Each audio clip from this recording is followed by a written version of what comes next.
নমস্কার, আমি সুপর্ণা। আপনাদের সবাইকে আমার চ্যানেলে স্বাগত জানাচ্ছি। আমার আজকের রেসিপি ২ রকম শাক দিয়ে মাছের মাথার একটা রেসিপি। ভীষণ সুস্বাদু রেসিপি। অনেক সময় বাড়িতে শাক আনা থাকলে একটু শুকিয়ে যায়। সেই শাকগুলো ফেলে না দিয়ে আমি এই সুন্দর রেসিপিটা বানিয়েছি। সত্যি খেতে খুবই সুস্বাদু হয়েছিল।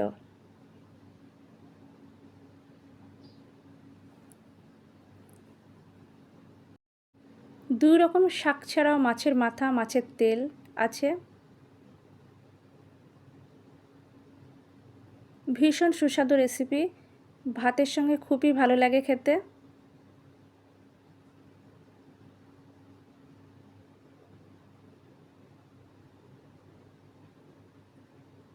এরকম একটা রেসিপি থাকলে আর কিছুই লাগে না।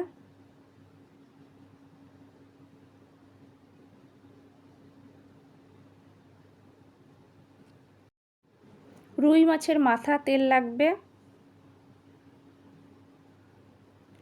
কলমি শাক, লাল শাক, আলু আমি সব কিছু কেটে ভালো করে ধুয়ে নিয়েছি। মাছের মাথায় নুন হলুদ মাখিয়ে সমস্ত উপকরণ রেডি করার পর গ্যাসের চুলায় কড়াই দিয়ে কড়াই গরম করে নেব। কড়াই গরম হলে কড়াই সর্ষের তেল দেব।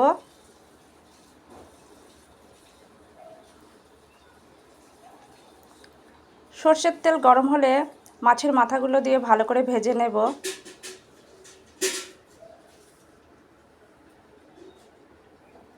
উল্টে পাল্টে 2 পিঠ খুব ভালো করে ভেজে নিয়েছি। ভাজা কমপ্লিট তুলে রাখবো।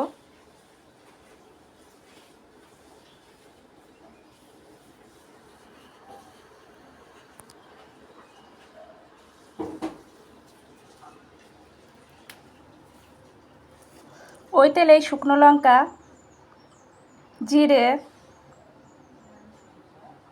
পাঁচফোড়ন, শুকনো লঙ্কা জিরে পাঁচফোড়ন দিয়ে নাড়াচাড়া করে ভেজে নেব।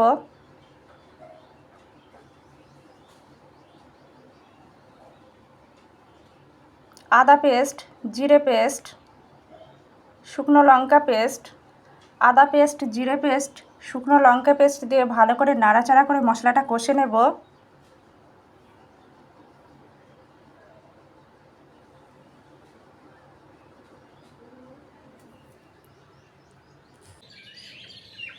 নাড়াচাড়া করে মশলা ভালো করে কষে নেব।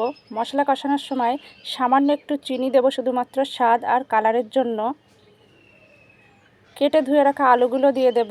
আলু দেওয়ার পর নাড়াচাড়া করে আলুগুলো ভালো করে কষে নেব।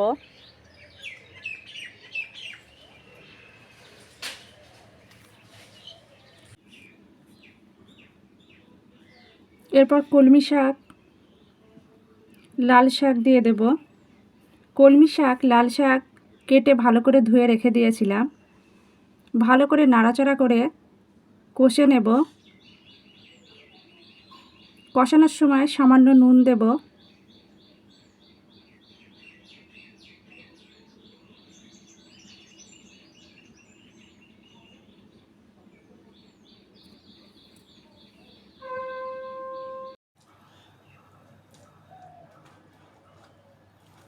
কষানো প্রায় কমপ্লিট।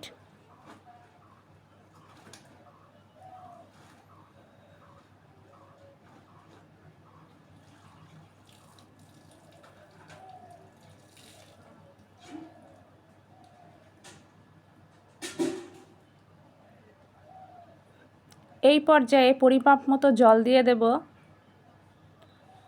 জল দিয়ে ভালো করে নাড়াচাড়া করে দেব।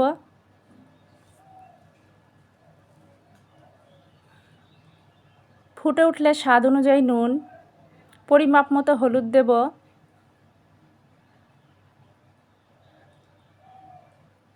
নুন হলুদ দেওয়ার পর ভালো করে নাড়াচাড়া করে দেব।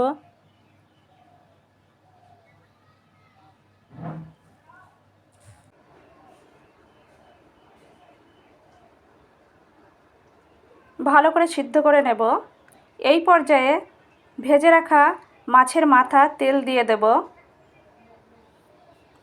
মাছের মাথা তেল দেওয়ার পর ভালো করে নাড়াচাড়া করে দেব।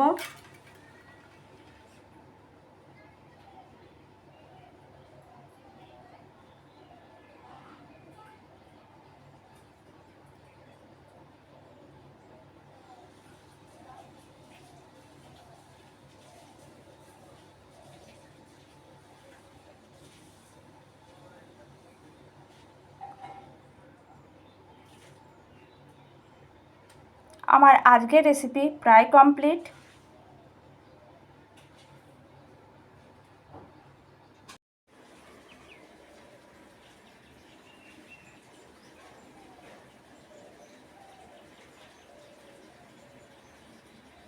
ভালো করে নাড়াচাড়া করে নেব। ভীষণ সহজ সুস্বাদু একটা রেসিপি। খুব সামান্য কয়েকটা উপকরণে এই রেসিপিটা রান্না করা যায়।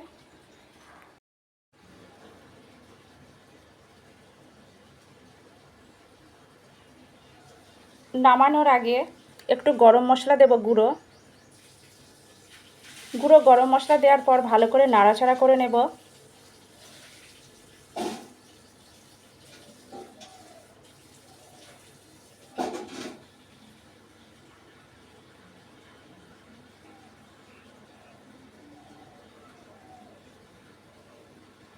আমার আজকের রেসিপি একদম কমপ্লিট। আমার আজকের রেসিপি পুঁই শাক, লাল শাক দিয়ে মাছের মাথা চচ্চড়ি পরিবেশনের জন্য একদম রেডি।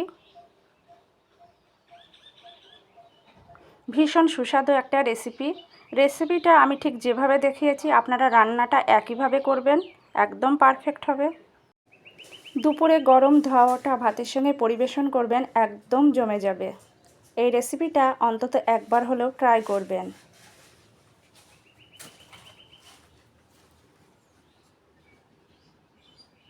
ভীষণ সহজ অথচ সুস্বাদু একটা রেসিপি।